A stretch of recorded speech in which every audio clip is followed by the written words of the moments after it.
Ever notice how some movies just pull you in with their sound? Like you're not just watching the story, you're hearing the world it's creating? Absolutely. Sound design is often overlooked, but so crucial for creating a truly immersive experience. Right, and that's what makes this deep dive so fascinating. You sent us a bunch of info on becoming a boom operator, A job title that I'll admit. a job title that I'll admit sounded kind of cool but mysterious. Yeah, RoleCatcher is the source for all this, by the way, if you want to check them out yourself. right. But before we got all this material, I wouldn't have known the first thing about what they actually do. It's definitely one of those behind-the-scenes roles that doesn't always get the spotlight, yet it's essential for capturing that sonic magic you mentioned. So let's shed some light then. RoleCatcher uses this phrase, capturing the magic, which sounds lovely, but I need specifics. Paint a picture for us. What's a typical day for a boom operator on a film or TV set? Well, there's no typical day, which is part of the excitement. But imagine this. You arrive on set, and the first order of business is getting familiar with the scenes blocking, where the actors will be moving, the camera angles, all that. Okay, so scouting the battlefield before the audio action begins. Precisely. You then select the right microphone for the job, often a shotgun microphone, which is highly directional and great for picking up dialogue from a distance. Okay. Then comes the real skill positioning the boom mic, often attached to a long pole, to capture that crisp dialogue without the mic itself appearing in the shot. Wait, so that's what those long poles are called? Boom mics? I always wondered. Yep, the boom mic is their weapon of choice. And it takes practice to maneuver it smoothly, especially when actors are moving around, the camera is panning, and you have to dodge obstacles on set. It's like a dance, constantly adjusting, anticipating the action, and making sure the microphone is always in the sweet spot for audio. Wow, I never realized it was so technical. I thought they just kind of held it there. It's only were that simple. Mm. They also handle those smaller, less conspicuous microphones you see clipped onto actors' clothing, lavalier microphones, or lavs, as they're called in the Oh, industry. all right, those tiny mics. Oh, So the boom operator is in charge of those too. they are.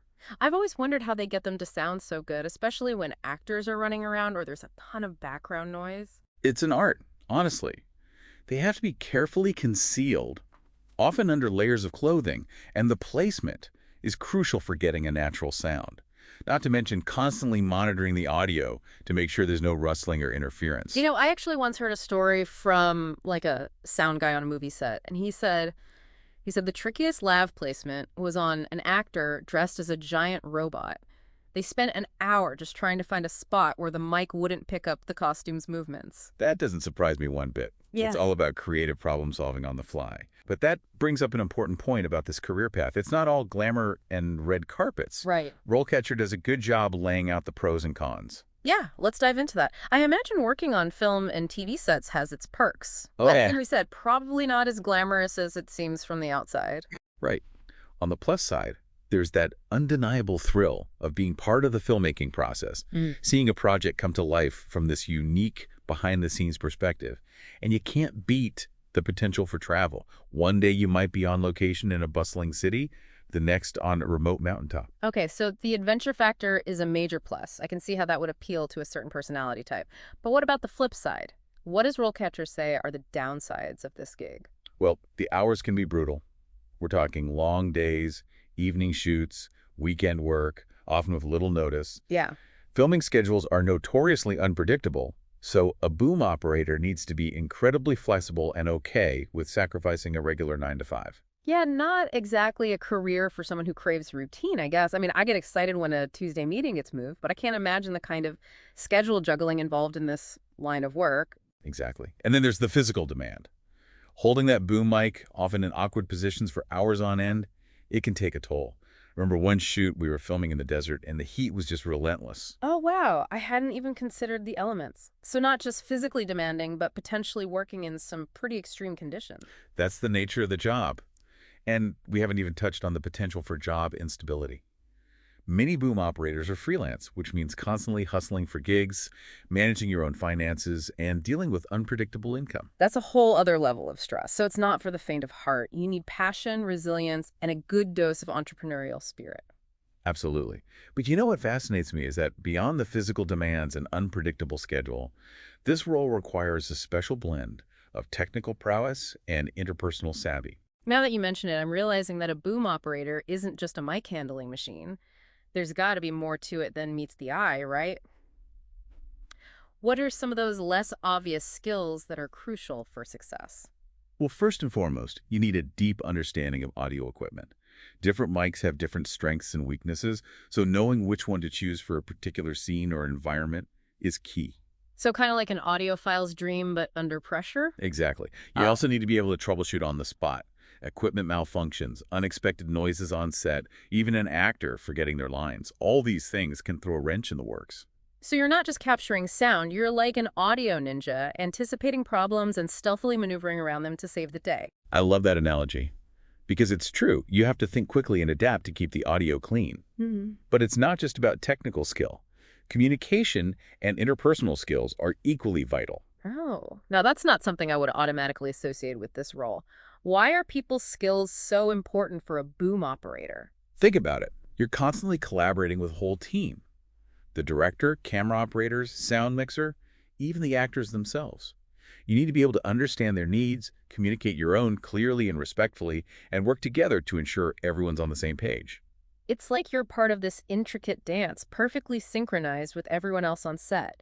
And just like in any good dance troupe, communication is key to a flawless performance. That's a great way to put it. Now, you might be wondering, how does one even begin to break into this fascinating, albeit demanding, career?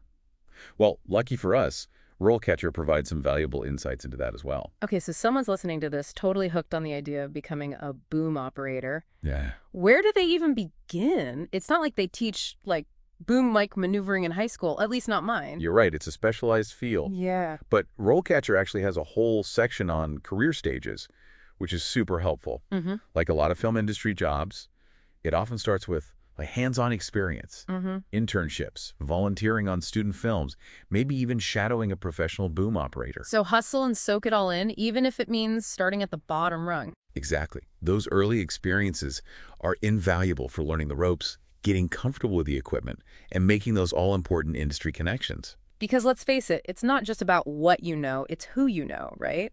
Especially in this industry, Yeah. networking is key. But as you gain experience, you can start taking on more responsibility. RoleCatcher talks about this natural progression to becoming a junior boom operator, where you're handling more of the setup and mic placement independently. Okay, so you've put in the hours, learned from the best, leveled up to junior boom operator. What's the next step? Is it simply a matter of becoming a senior boom operator, or are there other branches on this career path?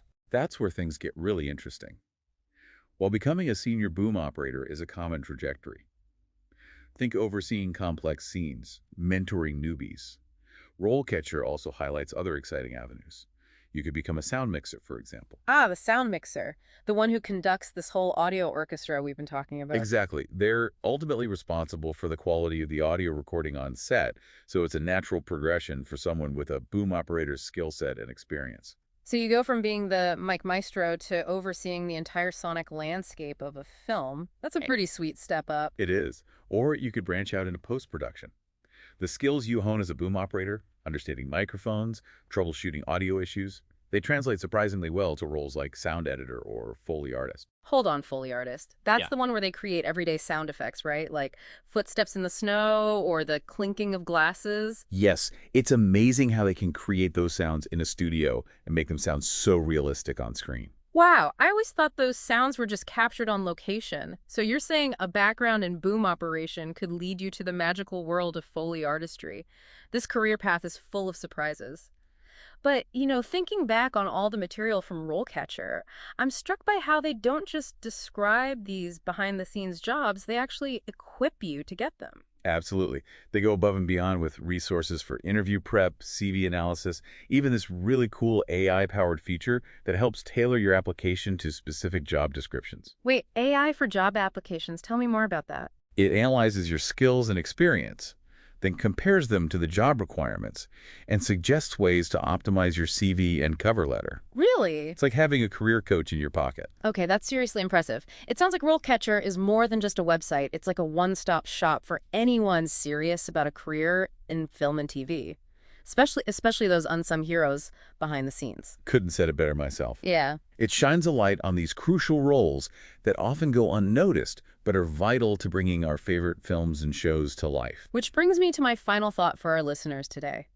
We took a deep dive into the world of the boom operator, exploring the skills, the challenges, the unexpected career paths it can lead to. But it makes you wonder, what other hidden gems are out there? What other essential but often overlooked roles are out there in the vast universe of filmmaking? That's a fantastic question, and one I encourage everyone listening to ponder. Next time you're captivated by a movie, take a moment to appreciate those unsung heroes working tirelessly behind the scenes. Their contributions might not always be in the spotlight, but they are the backbone of the stories we love. Wise words. And Yeah. who knows, maybe this deep dive sparked a newfound appreciation for the power of sound or even inspired you to explore a career path you never knew existed. If you're feeling that spark, definitely check out RoleCatcher. They clearly have a lot to offer. That's it for our deep dive today. Until next time.